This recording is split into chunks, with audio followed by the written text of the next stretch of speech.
जय हिंद बच्चों, मैं महाराज कुमार गुप्ता दक्ष स्टडी सेंटर में बच्चों आपका स्वागत है। मेंसुरेशन से रिलेटेड बहुत ही VVI मतलब महत्वपूर्ण क्वेश्चन आपके पास लेकर के आए हैं। आप इस वीडियो को अंत समय तक देखना ना भूलें। अधिक से अधिक लोगों को शेयर कीजिए ताकि ग्रुप डी का एग्जाम बच्चों फिक्स है कि लेगा तो लेगा। अतः एग्जाम में बार बार पूछे जाने वाले प्रश्न मेंसुरेशन का आपके पास VVI क्वेश्चन लेकर गए हैं बच्चों। इस प्रकार क्वेश्चन नंबर 1 पर ध्यान दीजिए बिना समय गवाए हुए। कह रहा है क्वेश्चन कि किसी आयत का परिमाप 24 सेंटीमीटर है जबकि उसका क्षेत्रफल 32 सेंटीमीटर स्क्वायर है, तो उसकी लंबाई और चौड़ाई क्या होगी। देखिए आयत की परिमाप बराबर क्या होता है बच्चों, 2 × L + B बराबर कितना दे दिया है 24। केयर कीजिएगा, ये कटेगा नहीं, क्या बार में कटेगा 12 बार में। x + y बराबर बच्चों कितना हो गया 12, समीकरण फर्स्ट। फिर लिखेंगे अगेन, फिर उसका क्षेत्रफल दे दिया है कितना, आयत का क्षेत्रफल हमको दे दिया है बच्चों 32, हम भी कितना रख देंगे 32। क्षेत्रफल क्या होता है लंबाई गुना चौड़ाई। अब देखिएगा यहाँ प्लस है तो एक बच्चों माइनस वाला एक फॉर्मूला होता है, आपको 100% याद रखना है, 100% याद रखना है। यदि नहीं याद रहेगा तो नहीं बनेगा। अब देखिएगा तो x - y ध्यान दो, x + y के वैल्यू बच्चों कितना है 12, 4 × xy के वैल्यू कितना है 32, x - y का होल स्क्वायर बराबर 12 का स्क्वायर होता है 144, इसको गुना करेंगे 128, x - y का होल स्क्वायर बराबर कितना 16, मतलब x - y यदि इधर से बच्चों स्क्वायर हटाएंगे, हम क्या हटाएंगे स्क्वायर, इधर क्या चला जाएगा 16, मतलब x - y बराबर कितना 4, समीकरण सेकेंड। अब देखिएगा इसे समीकरण फर्स्ट और सेकेंड दोनों आ गए, बस कहानी खत्म हो गया आपका। x + y बराबर 12 है और x - y बराबर जो कितना आ गया 4, ये दोनों कट जाएगा। 2x बराबर 12 और 4 कितना होता है 16, कटेगा ना बच्चों। x बराबर कितना आ गया 8, तो y बराबर यदि हमको अब निकालना है, लंबाई और चौड़ाई दोनों निकालना, तो लंबाई तो हमको निकल गया, चौड़ाई यदि बच्चों हम निकालेंगे तो 12 में से 8 घटेगा, x का वैल्यू यहाँ रखेंगे तो प्लस में 8 इधर आकर किसमें हो जाएगा माइनस में, मतलब 12 में से 8 जाएगा तो सीधा सीधी बच्चों कितना बचेगा 4। अतः लंबाई आ गया 8 और चौड़ाई कितना आ गया 4, ये बच्चों मेरा क्या हो गया आंसर हो गया। ठीक है, नेक्स्ट क्वेश्चन पर बच्चों आप बारीकी से ध्यान दीजिए। देखिए बच्चों क्वेश्चन नंबर सेकंड नंबर पर आप ध्यान दीजिए। कह रहा है कि 16 मीटर लंबे तथा 11 मीटर चौड़े एक मैदान के बाहर की ओर 1 मीटर चौड़ा रास्ता लगाना। देखिए जिसे कहने का मतलब है कि एक ऐसे मैदान है 16 मीटर और 11 मीटर, ठीक है, इसके बाहर बच्चों इसे कह रहा है कि 1 मीटर का एक रास्ता बनाना है। कितना कितना मीटर का बनाना है, इसलिए कि 11 और 16 एक मैदान है, एक तो एक चारों तरफ रास्ता बनेगा। क्वेश्चन में कह रहा है कि चारों तरफ 1 मीटर का क्या कर रहा है रास्ता बना रहा है। ठीक है, तो सबसे पहले हम बच्चों क्या करेंगे, इसमें फिर पूछ रहा है तब रास्ते का कुल क्षेत्रफल, अंदर वाला का इसका क्षेत्रफल पूछ रहा है। ठीक है, तो क्लियर कीजिएगा। सबसे पहले हम मैदान का क्षेत्रफल यदि निकाल लेंगे, मैदान का क्षेत्रफल देखिए ध्यान दीजिए कितना हो जाएगा 16 × 11, मतलब आयत का क्षेत्रफल लंबाई गुना चौड़ाई। ठीक है, मैदान का क्षेत्रफल यदि बच्चों हम निकालेंगे तो 16 × 11 का कितना हो जाएगा 176। अब आगे कह रहा है कि मैदान के बाहर की ओर 1 मीटर चौड़ा रास्ता, तो देखिए ध्यान दीजिए बाहर की ओर, बाहर का क्षेत्रफल बराबर देखिए 16 था, एक इधर तो कितना हो जाएगा 18। 16 था 1 मीटर इधर रास्ता 1 मीटर इधर रास्ता, लंबाई में तो 2 मीटर बढ़ गया, गुना इधर था 11। ठीक है, 11 यदि है ये 11, ठीक है, यदि ये 11 तो इधर 1 और इधर 11 तो कितना हो जाएगा 13। ठीक है, 11 तो कितना हो गया 13। अब यदि इसको गुना करेंगे तो कितना हो जाएगा 234, कितना हो जाएगा 234 हमको गुना करने से आ जाएगा। ठीक है, अब देखिएगा हमको मैदान का भी क्षेत्रफल निकल गया और जो मैदान के बाहर एरिया है, जो रास्ता बना है पूरा सम्मिलित रूप से, उसका भी क्षेत्रफल निकल गया। अब हमको निकालना है सिर्फ इसका क्षेत्रफल, जो मैदान के अंदर का क्षेत्रफल है। तो अंदर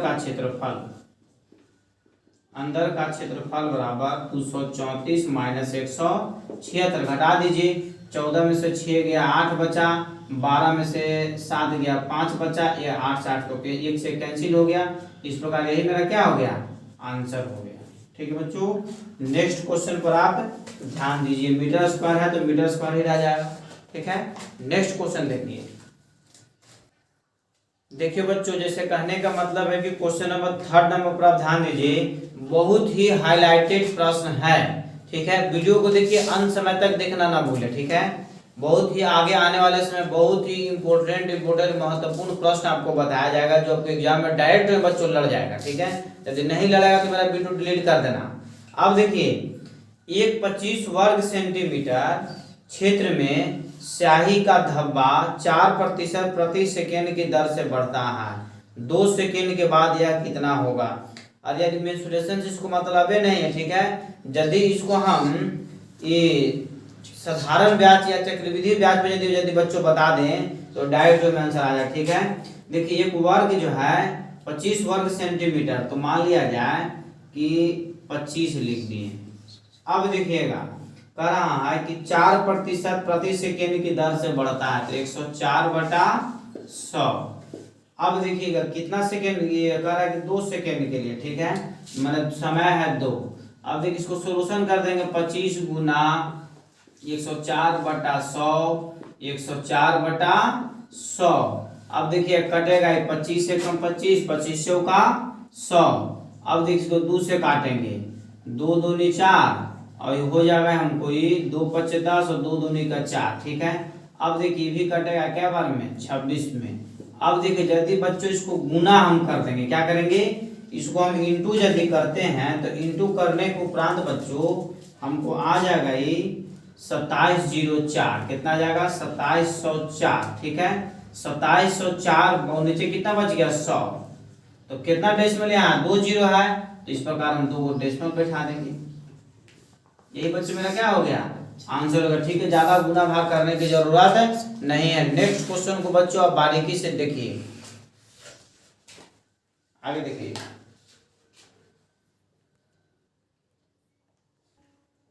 देखिए बच्चों थोड़ा सा केयर कीजिए। नेक्स्ट क्वेश्चन आपको बहुत ही महत्वपूर्ण है। कह रहा है कि एक आयत की लंबाई 60% बढ़ा दी जाती है, तब समान क्षेत्रफल बनाए रखने के लिए चौड़ाई में कितने प्रतिशत की घटाई जानी चाहिए? कुछ नहीं क्वेश्चन, देखिए एकदम बहुत ही रामबाण क्वेश्चन है। जितना प्रतिशत बढ़ाएगा उतना ऊपर लिख देंगे, घटाएगा उसको ऊपर ही लिख देंगे। मतलब प्रतिशत बढ़ेगा फिर भी ऊपर लिखेंगे, प्रतिशत घटेगा फिर भी उतना ऊपर ही लिखेंगे। ठीक है, वृद्धि कहेगा तो 100 इसमें जोड़ देंगे, 160 हो जाएगा। यदि कमी कहता तो 100 में से घटा देते हैं। यदि कहता कि 60% कम यहाँ सिर्फ 40 लिखाता, 60% बढ़ गया मतलब 160, और प्रतिशत में लाने के लिए बच्चों कितना से गुना करते हैं, 100 से। अब देखिए 1 जीरो से 1 जीरो कटेगा, 4 से काटिए, 4 चौका 16, 25 चौका 100, फिर 2 से कटेगा, 2 दूनी 4 और 2 तिहाई 6, 25 बच्चों कितना होता है, 75/2। इसको भाग देंगे 37.1/2 प्रतिशत, चौड़ाई उसका हो जाएगा, क्या हो जाएगा, चौड़ाई। ठीक है, कह रहा है कि चौड़ाई कितने प्रतिशत घटाई जानी चाहिए, तो 37.1/2 प्रतिशत चौड़ाई क्या होना चाहिए, घटाई जाए। नेक्स्ट क्वेश्चन पे बच्चों ध्यान दीजिए। देखिए बच्चों एक और क्वेश्चन आपके पास लेकर के आएगा, इसको बारीकी से आप ध्यान दीजिए। कह रहा है कि एक समकोण त्रिभुज की आधार की लंबाई, एक समकोण त्रिभुज की आधार की लंबाई, ध्यान दीजिएगा। यदि एक समकोण त्रिभुज है, समकोण त्रिभुज कहने का मतलब है कि राइट एंगल, कौन सा एंगल, राइट एंगल। तो राइट एंगल बच्चों हमको बनता है इस तरीका से। ठीक है, एक समकोण त्रिभुज भाग गया। देखिए एक समकोण त्रिभुज की आधार की लंबाई हमको कितना दे दिया है, 5।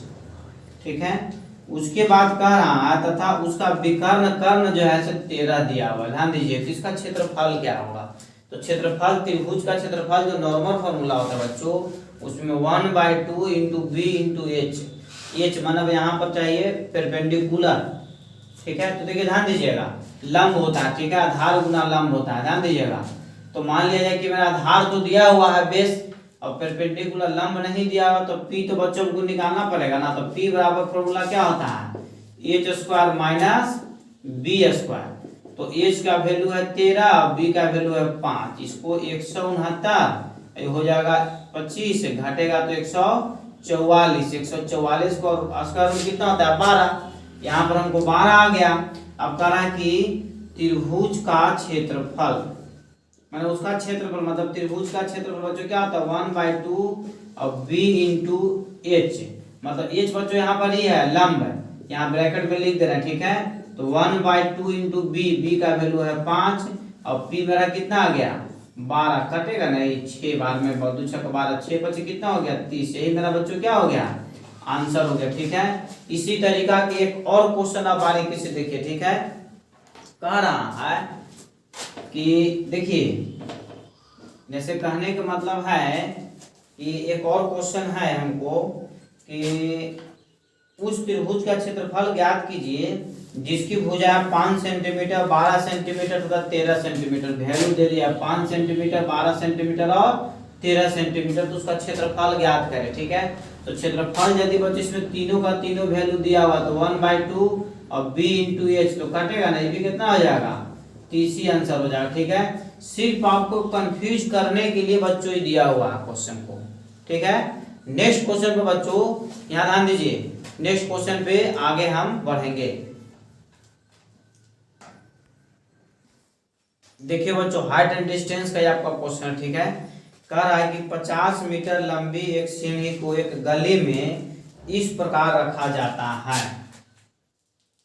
यह 40 मीटर ऊंची खिड़की तक पहुंच जाती है। ध्यान दीजिए, एक ऊंची दीवार है जिसका जो है 40 मीटर क्या ऊंचाई है, इस पर बच्चों क्या करता है कि 50 मीटर लंबा एक सीढ़ी लगा दिया है, कि हम नहीं कर रहे, क्वेश्चन कर रहा, ठीक है।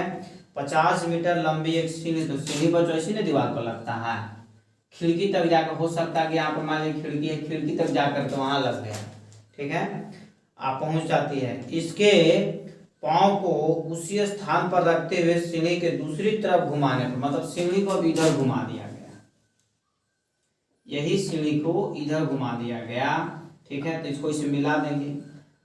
अब देखिएगा, इधर घुमा दिया गया, ठीक है, दूसरी तरफ घुमाने पर वह 30 फीट ऊंचे स्थान पर पहुंचती, इधर से इसका ऊंचाई कितना दिया 30।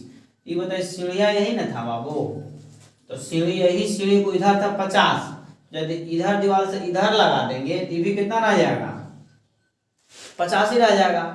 जैसे हम इधर खड़ा हैं, यदि इधर हम खड़ा हो जाएंगे तो थोड़ी मेरा लंबाई कम हो जाएगा, वही गवाही रह जाएगा। उसी प्रकार ये भी कह रहा है कि एक सीढ़ी था इधर लगाया था, अब इधर लगा करके क्या किया कि उसको दूसरी तरफ लगा दिया, तब ऊंचाई कितना घेर रहा है, ऊंचाई कितना रिसीव कर रहा है 30 है।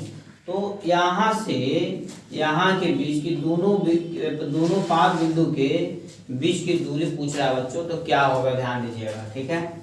ये बताइए यदि इसको हम एच दिया हुआ पी दिया हुआ तो बच गया क्या बी, तो बी बराबर क्या होता है h square minus P square, फिर प्लस यहाँ से यहाँ तक निकालें, फिर इसका एच क्या है बच्चों अंडर रूट दे देंगे, फिर 85 है और माइनस इसका दिया है 40।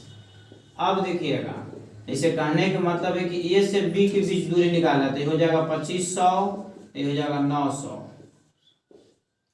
और ये हो जाएगा बच्चों हमको 2500 और ये हो जाएगा 1600, ठीक है। तो 2500 में से 900 घटेगा तो 1600 बचेगा और ये प्लस है, और ये 2500 में से 1600 घटेगा तो 900 बचेगा, अर्थात इसका 1600 को 40 होता है स्क्वायर रूट है और अंडर रूट, और इसका 900 का कितना होता है 30, जोड़ेंगे तो कितना हो जाएगा 70।